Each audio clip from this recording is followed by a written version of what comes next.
Have you ever seen a small rumor in a group chat spiral completely out of control? One person says something. Maybe it's a joke. Maybe it's half true. Suddenly, everyone's freaking out. Friendships are ending.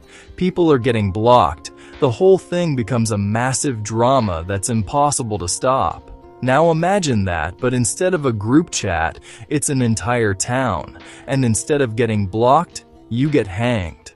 That's the core of Arthur Miller's The Crucible. A tiny spark of a lie, fanned by fear and suspicion, can burn down a community, leaving ashes and regret. It isn't just an old devil talk in funny hats. It's a timeless warning. A playbook for how societies collapse from the inside out. Not from monsters outside, but from people turning on each other. Miller wrote it as a mirror to his time, and ours. Let's get into the plot. It starts in strict, deeply religious Salem, Massachusetts, in 1692.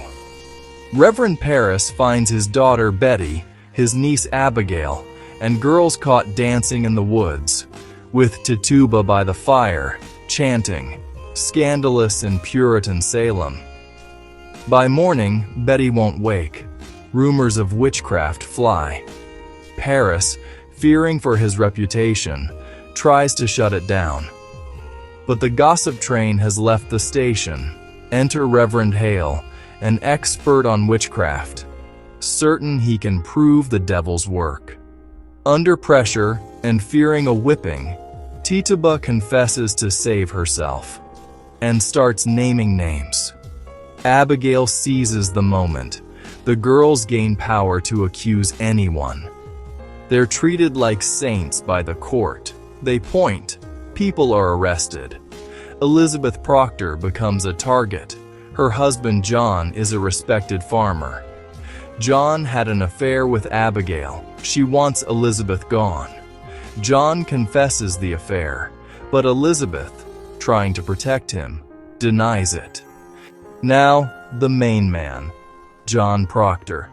He's flawed, honest, stubborn, a farmer with a conscience. He distrusts Reverend Paris, too fond of salary and gold candlesticks. But he carries a secret, his affair with Abigail, poisoning his marriage. He hesitates to expose the lies. If he speaks, his sin surfaces. He hopes the madness burns out. It doesn't. When Elizabeth is accused, Proctor acts. He brings Mary Warren to testify the girls are faking. When that fails, he confesses adultery to expose Abigail's motive. Condemned to hang, he's offered life if he signs a lie. They'll nail it to the church, using his name to justify more deaths. He refuses, because it is my name.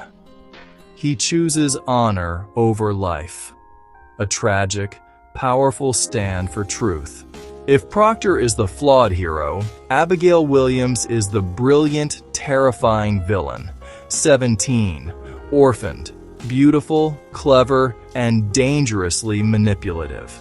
Witness to violence, she learned survival. She was fired after an affair with Proctor. Bitter, jealous, convinced John belongs with her. Caught dancing, she flips the script, becomes a holy accuser. In court, she orchestrates visions and attacks anyone who doubts her. She frames Elizabeth with a poppet and a needle. A master performer who reads fear and plays it. She knows the judges crave witches and the town simmers with grudges. She creates a world where her lies are truth and dissent is devilry.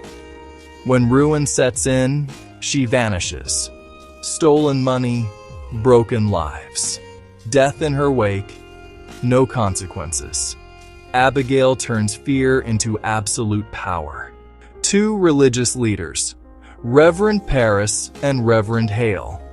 Paris is paranoid, greedy, more about reputation and salary than souls. He pushes Tituba to confess, not for truth, but to deflect blame. He champions the trials to secure power and purge opponents. Hale is different, learned, sincere, convinced he serves God. At first he lends authority, pressures confessions, questions Tituba. Then he sees the pious accused, Rebecca Nurse, Elizabeth, and doubts grow. When Proctor brings evidence, Hale realizes the court protects itself, not justice. Horrified, he quits the court. He returns broken, begging prisoners to lie and live. A tragic arc, from crusader to disillusioned witness. Paris protects power. Hale seeks truth, then faces its cost. Authority can save or destroy, depending on conscience. At its core, the Crucible is about the infectious nature of fear. Fear spreads like a virus, fast, irrational, corrosive. It begins with one person and infects a whole community. Logic, reason, and moral compasses collapse. In Salem, fear of the unknown, of the devil, ignites panic. Illness becomes proof of witchcraft.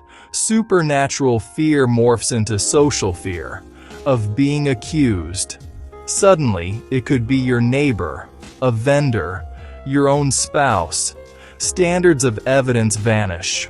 A scream of your name is enough. Paranoia turns friends into threats. Leaders fear looking weak. After a few hangings, they can't admit error. In this upside-down world, to live you must lie and name others. Those who hold the truth, Rebecca Nurse, John Proctor, are hanged. A town rewards liars, the greedy, the vengeful, and destroys the virtuous. If fear is fuel, the hunger for power is the engine. Power shifts from ministers and judges to a circle of teenage girls. Their words decide life and death. Children once unseen become the center of the universe. For Abigail, revenge. For others, escape from a narrow life. Deputy Governor Danforth embodies absolute legal power and won't be questioned. He signed death warrants. Admitting error means innocent blood. Proctor denies the court validation by refusing a false confession. He reclaims the only power that matters, integrity. Titles don't grant truth. Courage to hold your truth, that's real power. Ultimately, the struggle for truth is a struggle against corrupt power. To get the Crucible, remember its mirror. McCarthyism. Miller used 1692 to talk about the 1950s Red Scare. Hearsay, rumor, guilt by association. Careers destroyed. Committees pressured people to name names. An echo of Salem. Actors, writers, directors, teachers, blacklisted overnight. Miller himself refused to name names like his hero Proctor. The Crucible never leaves, it just changes its name. Public shaming, mob mentality, cancel culture, now digitized. A tweet, a clipped video, an unverified claim can end a life in hours. Anonymous accusers act as judge, jury, and executioner. When institutions protect themselves over truth, injustice blooms. Would you stand against a mob? What is your good name worth? Would you lie to live or die for integrity? Die. Salem's panic. McCarthy's blacklist. Today's pile-ons. Same human flaws. Proctor's final choice makes the play endure. Holding your truth is the most powerful rebellion. A just society needs courageous individuals. That lesson never gets old. Key themes: fear's contagion, abuse of authority, integrity over survival. Next time a public panic rises, ask, facts or fear? Courage or convenience? Thanks for watching. If this helped, share it with a classmate. Sources: public domain archives and educational resources. Stay curious.